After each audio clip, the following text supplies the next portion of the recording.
Hello, Charlie TCG here, and welcome back to Looking Ahead, the series where I break down and analyse the meta, what's happening over Japan, and how that'll impact our one. Best of one, a topic of discussion which has been used a lot recently in the past couple of months in our format. But in Japan, that's all the format they know to play. In all their tournaments, in their finals, in their big Champions Leagues, they only play best of one 25 minutes. So what exactly is the meta calling for this one? How are decks adapting into a best of one format? So in today's video, we're going to break down that, looking at the top performing archetypes of the past week at the City League Championships, look at the meta and the deck list, and really talk about how can certain decks approach and really adapt and thrive in a best of one format.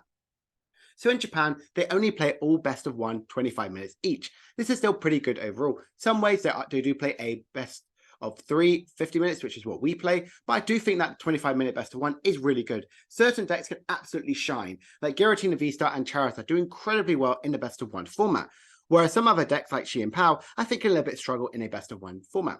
Is this the best way to play the game? There's been a lot of discussions and topics about should Pokemon revert back to best of one format. That was a best of one format when I first started learning about the competitive trading card game. It was a best of one format in 25 minutes. And we're going to really look and compare the top placing list and how our meta can really adapt to this one.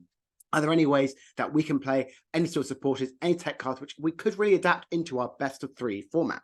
So if we look at this week's top 16 City League Championships, the meta has changed a lot recently. We still have, yes, Charizard and Giratina up right at the top, repping like nearly about 30% of the meta game. They are incredibly good in the best of one format. Giratina definitely is the best sort of like contender to be like the best BDIF in the best of one format. It's been like that for nearly a year in the Scarlet and Violet format, which is crazy to think about.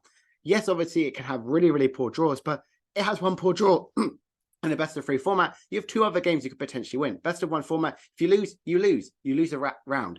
But I do think it's a very, very good contender to do very, very well in the best of one format.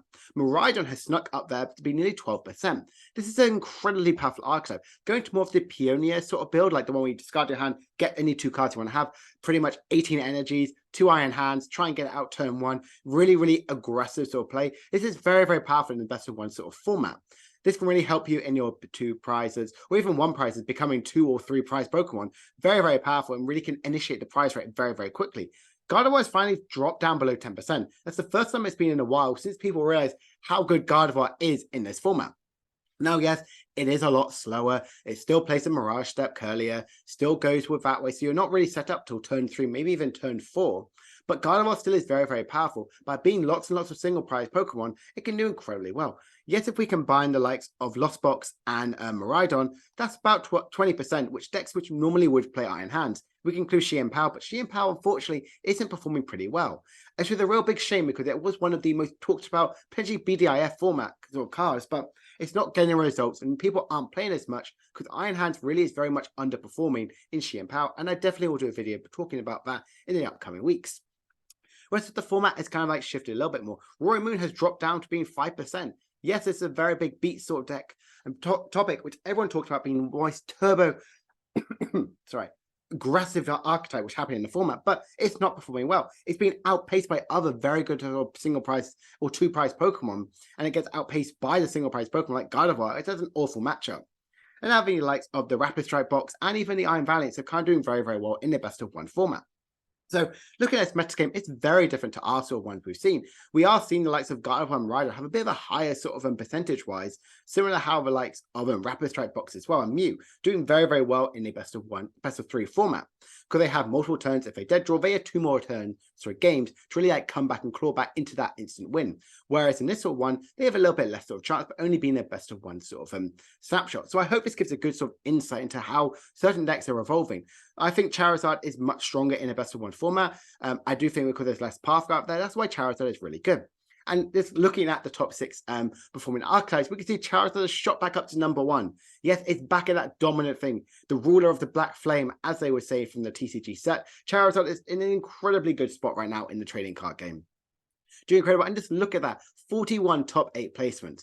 Charizard is an absolute beast right now. There are 2 ways to play about it, and we're going to discuss both of those lists very, very shortly. Tina has dropped down by 1 place, going down to 2nd. It has been between a 1 and 2 spot for I think about 4 weeks, ever since Paradox Rift has been out. So Tina is incredibly good there over in Japan.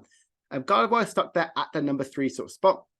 Still doing very well, but didn't get as many higher placements purely because it didn't get well placed in the top 16 metagame.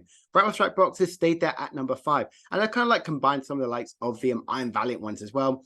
But I would say the more popular build is with Inteleon because it's more consistent and guaranteed easier damage thing than having lots of switching cards with Iron Valiant. Miraidon has gone up by 1 place, but being in that 5th position, it's actually doing pretty well, Miraidon, and I'm very much surprised. A lot of people are favouring the Pioneer build, even going back to more having Path to Peaks on there, because if they have Pioneer, they don't need to rely on getting like the Stadium, the switching cards there. They can search it guaranteed with Pioneer and have that Path to the Peak to really help disrupt the opponent's active side. And slitting in at number 6 is Lost Zone with Roaring Moon. One of my favourite new archetypes to come up from the set, and probably the best way to play Roaring Moon. If we've seen Tord, we know how powerful Roaring Moon can be. He's done incredibly well with the Lost Zone Roaring Moon sort of archetypes in the last couple of weekends over there in Europe. And it's very, very good. Timing the Frenzy Gouting just at the right time is very, very good. Calamity Storm isn't very powerful, but you have so many other range of attackings, which can make Roaring Moon just equally as powerful and scary. So looking at this top 6 placing archetypes, how can we place this in a best of 1 sort of format? Well, like we've mentioned before, that Tina and Zard really thrive in a best of 1 format. Inteleon and Rapid Strike box definitely do work in a best of 1 format. Because you can go a lot slower in that sort of approach by kind of guaranteeing those big one-hit KOs, you can have pretty good sort of matchups overall. One thing I do like about that, by having the Yoga Loop, by having the G-Max Rapid Flow, by having the Devolution TM, and having the double gunner, there are multiple ways to take multiple prizes per turn. So that's why I think this deck can do really well in best of 1. Miraidon is that big classic beat the stick 2 prize Pokemon which hits turn after turn after turn, doing 2 prizes every single turn. That's why I think Miraidon is very good at the 5th place. But Roaring Moon 1, Lost Zone is definitely a little bit more struggling. It does play Iron Hands at times. Miraidon does play Iron Hands, so you are pretty bad in that sort of matchup here. But you can see here, only one of these sort of decks here abuses likes of using Iron Hands. So you can only worry about one archetype really end up threatening you in that best of 1 sort of format. Gardevoir, however, is a different sort of approach. It's always really powerful because it has really good late comeback mechanics. That's why Gardevoir is so good, with the high counts of Iono, high counts of the Countercatcher, and also Reversal Energy as well, with the Avery as well. It's very powerful. So I do think each of these decks have good merits in the best of 1 format and ways how we can approach them, and we've kind of utilized them in our best of 3. So right now, let's look at the top placing decks and kind of talk about how they are working. So let's start by looking at Charizard. I think definitely the energy sort of build here, the evolution build, is definitely a bit more popular there in Japan. It definitely flip-flops between this one and the Pidgeot build. Now, this one is a little bit different. They aren't playing the really good Charmeleon. The Charmeleon that has 90 HP, levelable, searchable, and also isn't affected by any damage except from attacks on the bench, which is still very powerful. Like, it only gets stabbed by Sableye and Lost Mine, but doesn't get KO'd by a Greninja or a G-Max Rapid Throw, which is definitely something to be considerate about. They are playing the Entei and Charizard as other attacking because they are still very powerful. They respect more the likes of Sableye and Yoga Looping than they do the likes of Greninja. That's why they've played Jirachi. If we look at the rest of the metagame, we can see only one of those decks, or 2 of theory, you really utilize having Greninja. So it can actually affect. I do think Sableye is much stronger because the rest of them, there's a lot more damage sort of placement than the other sort of ways around it. They do play a bit more disruptive things, still the heavy Arven count, which I think is very powerful, but also has some really interesting stadium cards as well. The Lost City, as well as the Artisan and Clap Stadium, could really help in loads of matchups. The Artisan, because you are going to go a bit slower in the first turn, because you are doing the evolution build, so you aren't guaranteeing a Charizard turn 2, especially if you're going first. So having that Lost City can be really disruptive in the late sort of game as well, by getting rid of those Gardevoirs around there. The Artisan can help you set up your board, and the Clap Stadium can get rid of these very heavy hit damage and Charizard, so there's not going to be any free prizes lying around the board. The rest of this format, it doesn't really affect it in a best of 1 format. I do think it's a little bit slower approach, as I would say the Pidgeot build could potentially be a lot more faster, a lot more aggressive in that sort of a making. We can see here they do play less of the Arven, but they do play that Rotom. This Rotom is definitely a really good sort of powerful archetype, which is kind of like rose up to very good popularity. Not only is it good install for that guarantees 3 cards at the end of your turn, but also in the likes of these Charizard list. Going a little bit slower approach by the end of your first turn, just drawing until you have 3 cards, is very powerful. Like, you could get a really decent setup. You could get ready to do that. You got your couple Battle VIP passes, and then you chuck this Rotom in there and draw until you have 3 cards. This is draw 3 cards, which is just very powerful. The rest of the stuff does have some good late back comeback mechanics with that Defiance Band and also that Countercatcher. I really like this in a best of 1 format. What I love about the Avery as well, by having that disruptive capability, by disrupting your opponent by maybe if they're Mew, potentially getting rid of nearly all of their Genesects or a lot of their attacking options because they don't constantly reutilize any of their support Pokemon. They don't play Super Rod. So chucking that Avery out that can really disrupt the opponent's Pokemon, even having the likes of against Gardevoirs as well. I love Avery right now, and I think it's such a good disruptive capability and can really push it into it. So could we include this more in our Charizard builds? Yes. Is Path to Peak not very popular? Yes, so that's why Pidgeot is much stronger. But they do also play four stadiums plus an Arvin plus a Lost Vacuum, so they have multiple outs out of Path to the Peak. So Charizard could be BDIF in a best of one format. Speaking of another BDIF, Lost Tina, an archetype which actually just got top 4 this past weekend, which is very, very powerful. It is still very, very strong. It actually favors very well in Europe, I've noticed, and also definitely in Japan. This list here is very, very similar to how we've seen some Tinas be approaching it. They are switching out, having one Crema, but still playing 2 Sableye. As we're going to look at most of these lists, not many lists are still playing the Jirachi. Jirachi is just one of those cards which just exists, does pretty well overall, but not anyone is playing it. They aren't respecting Sableye as much because they think that Iron Hands can keep it in check. But there are multiple different ways of how I think Sableye can really, really abuse that effect by how powerful Lost Mine is. The energy card is very much similar to how we've normally seen. I would say the disruptive capability of your supporters are definitely more what we've seen. But what I love about this is it does still play the 4 copies of Path to the Peak. Now, the only rulebox ability you do have is Greninja, and you do have that as still pretty good. Just getting that one card you want to have, potentially getting the energies in the discard pile, which you can reutilize with the likes of with not Lost City with Super Rod. I don't know why I was blanking that card, but you still have that counter catch for that late game potential. I think that's so good. You go counter catch, Roxanne, and Path to Peak, really disrupt your opponent. That's why I think Giratina is so good. It has that combat mechanic, which is why I think what pushes Tina to be really, really powerful in that best of one format. As we're noticing, a ton of these archetypes do play abilities. A ton of them have rule boxes. So having a Path to Peak, having that disruptive capability with Roxanne Path was a winning strategy for like over a year now. So adding that back into Tina is just super, super powerful. I really like it. It works so well in best of one format. And yes, you can adapt by adding some Iron Hands or even having the likes of Calamity Storm by having in that Rory Moon. So there are ways around it to attack to it, but I just think this pure straight Lost Tina is just super, super strong in the best of one format.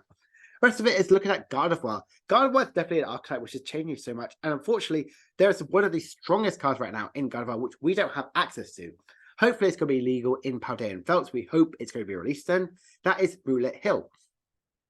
Moonlit Hill is very, very powerful. Gets discard of Psychic Energy, and if you do, and you get to heal 3 damage cards from all of your psychic Pokemon in play. This is very, very, very good because you can make sure your Shining Arcanas can do a huge amount of damage capability, get some additional healing, which can attach more energy. So it's this very, very powerful stadium card, but we don't have that right now access to us. I think that's what's pushing Gardevoir to be up there constantly, game after game, week after week, being up there as being the strongest archetype. Now this one here, they still play the classic support Pokemon they have here. They do play the Zacian, Screamtail, and also that Cresselia. They're very, very powerful. If you've opted to play the likes of the Jirachi and Manaphy, yes, you may have a ton of support Pokemon on the bench, but if you're saying one of the strongest archetypes right now does play a lot of bench damaging counters around that, or even just bench damage itself, having that Jirachi and Manaphy can really help you in that best of one sort of format. Like I mentioned, Avery as well. I think Avery is just very, very strong in the mirror match, but also against any other decks as well. Just getting rid of their support Pokemon, getting rid of their Bibberls, getting rid of their Excaliburs, heck, getting rid of some of their attackers. It's just super, super good. That's why Avery is very, very powerful. Only one reversal energy might potentially be a bit more of an aggressive sort of decision. I would potentially have gone back to having those 2 reversal energies because I do think that reversal energy is just super, super powerful. The Churro as well is really nice, especially against Stall, because that's the only really out to it. And Luxurious Cape, taking a Screamtail and other Pokemon do a huge amount of damage. I'd really like Gardevoir in the best of one format. It is still that slower approach. Does play the 2-2 split of Rolts, which we haven't seen in a while. We've seen a lot of the teleportation as the more sort of common way to play the Rolts sort of package. But having that Scarlet and Violet one do 30 damage is very good because you can get an instant KO on Gardevoir's on its end. So if we look at the sort of a split, we're looking at Rapid Box. Rapid Box has definitely had a huge resurgence, getting 2 top 8s in Europe this past weekend, and also a top 16 a few weeks beforehand. It's in such a good position. It gained only 2 real good cards, but that's what made the deck even more stronger. The Devolution TM, because you're doing a ton of damage counters everywhere. You're attacking the bench, so potentially getting some easy free prizes that way is just super, super strong. And Earthen Vessel is much stronger than having the likes of a Energy Search. Why is that? Well, you can discard a water energy, you can get 2 water energies, you have access down to Melanie, and you also have 2 sort of attacking options with double gunner. It's very, very powerful, very, very strong, and that's one of the reasons why I absolutely love this archetype. Yes, it may be a little bit slower sort of setting up, but you do have artillery to get any card you want to have. You have Metacham to get multiple sort of prizes. You gain additional turn. That's why I really, really like this deck in a best of 1 format. And we're seeing it really like progress and like have a good conversion rate into a best of 3 sort of archetype. Now, if we look at this sort of version here, this is a little bit more different, having like some Iron Valiant. This one I would say is a lot less consistent, purely on the basis that you have getting rid of that consistency. You're getting rid of that artillery so you can get any cards you want to have. You're not having any good sort of supporting sort of options by having Chorus and Iono, instead of having that Melanie, which you can constantly rehold your hand. One thing I do like about this archetype, which is one thing which is really interesting, they're just playing special energy. So like I mentioned before, you now don't have access to Melanie. You don't have access to an easy sort of attack very, very quickly on. You have to attach that luminous energy. You can, yes, attach that to your Urshivu, so that third sort of energy, so that's not terrible, but that gives you outside using likes of Yoga Loop to use its second attack up below, but more specifically having Charizard as really good late game attacking option. I really like this one because you are going to go behind in prizes quite a bit. So also attacking with a Charizard out of nowhere can be very, very strong and potentially help you in that late game by attaching loads of damage counters on there via switching out with having the likes of Iron Valiant, then chuck a Charizard to get this big one-hit kill on potentially even a Charizard EX. This is a very different approach of how we're seeing Rapid Strike box being played. I do think the other version is much stronger in a best of 1 because this one here is a little bit less consistent overall. Now looking at Miraidon, yes, this is the Pioneer build, which has definitely come a huge kind of huge lease of love after it got top 16 at LAIC. A lot of people kind of looked at this and went, is this the right way to play Miraidon? Is it really powerful? Is it really fast? The answer is yes to every single one of these questions. You still have all of your classics of attacking options. Raikou, you still have your Raichu to help you in the late game to get those big one-hit KOs on Pokemon, which is very difficult to get big one-hit KOs back. And obviously Iron Hands, because Iron Hands just works so much better in Miraidon than Xian Pao. Because in Xian Pao, you're not going to get an Iron Hands out till turn 2, maybe even turn 3. By the time that's happening, you're too late at the puzzle. You have too many more pieces to find. Whereas in Miraidon, it works so well. It's searchable from Miraidon. It's attacking ball with having likes of Electric Generator, and there's so many ways around it. I really like it in a best of 1 format. It really can outspeed these some single prize Pokemon. Say you just KO a Ralts or a Comfey and you're like, right, I've just taken 2 prizes, you don't have a setup, what can you do? And if they go like past, you can take additional 2 prizes. So you can easily speed up in the trace. That's why I really like Iron Hands in a best of 1 sort of format. The rest of this deck kind of like focusing more trying to get that turn 1 Iron Hands. I think the Devolution TM is really, really strong because you're not always going to get a big one at KO. For example, the likes of Charizard and Gardevoir, and even like that, you can just de-evolve them and then just get some prizes that way, which I do think is very, very strong. Pioneer and Arvin, kind of like constantly trying to get out that turn 1 Iron Hands, just works very, very well. And also having the Sheep as well, just to kind of get the acceleration. You don't want to go all hams on the Iron Hands, not really get anything go pass afterwards because you have no backup sort of attacking options. So that really helps you in a best of 1 sort of format. Still very, very powerful. Safe with the Zapdos to try and get the KO on the Roaring Moon, and even opposing Iron Hands and Entei. Very, very powerful. I love this in a best of 1 format. And to kind of finish off looking at the decks, we're going to look at Roaring Moon with Lost Zone. Lost Zone has definitely kind of had a huge resurgence. It's similar like how Gardevoir went. A lot of people went, oh, this deck is dead because of Iron Hands. No one's going to play Lost Zone. No one's going to play, what's it called? Gardevoir. Well, Gardevoir won a regionals a couple of weeks ago, and Lost Zone just won a regionals yesterday. So it's definitely not dead archetypes, and they're very, very powerful. I really love with Roaring Moon. Now, I love the Hooper in this archetype because you still have Darkness Energy, so you can attach them in with like some Mirage Gate. Yes, they are just Darkness Energies to attach into it, but that is okay because they are really good responding to an Iron Hands because you get instant KO against it and you attack for weakness. Roaring Moon, like getting a specific Roaring Moon out when you need to, it's just super, super strong.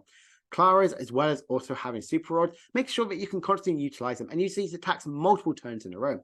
I really like the Sable Zard version. Having that Charizard is very, very powerful. That attack into in the late game, even the earlier one there with the Mirage Gates to try and like power up a Charizard, because single price Pokemon doing 100, 250 damage is very, very scary. I love that they also have that new TM, which we'll be getting in Paldean Fates next month now.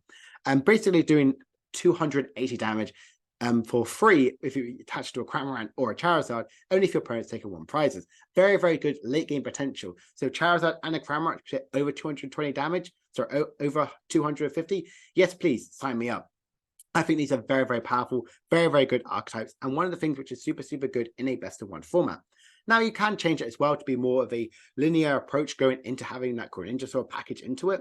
I like it with Greninja. I think it's not as strong. I really think that this version here, the Sableye and Sablezard version, is a bit more of a stronger sort of package. You don't need to rely too much. While this one here can be a little bit more clunkier, but you still play that Clary, you still play that Super Rod, you still play the same sort of strategy, which you are going around with Lost Boxing, constantly utilizing your attacking options again and again and again.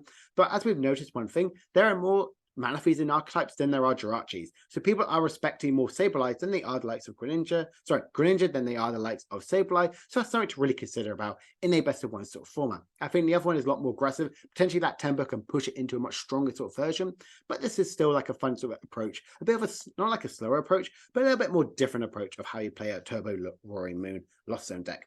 So looking ahead, can we add any of this to our strategies? I think one thing we're noticing there is still definitely the deck building is still very much a similar process. We're seeing the likes of high accounts of Avery in the likes of Gardevoir and Charizard. We're still seeing some Path to Peaks being in there. We're seeing Miraidon as more of that turbo build with Pioneer. So we are seeing there are certain strategies which we're implementing in our decks, which is still working over there as well. Will the Zard numbers continue to be this strong? We've talked about this multiple times. Like before Paradox Rift, Charizard was up there, like it was ruling the metagame. It was so powerful, super, super strong. Can that number continue? And is Iron Hands really that bad? We've seen only one abuser of that one, being Miraidon. And Miraidon, percentage-wise, definitely increased this week by nearly being 12%. It's the highest it's been, I think, ever since it's been legal. And definitely the Pioneer build is much stronger in a best of one sort of metagame.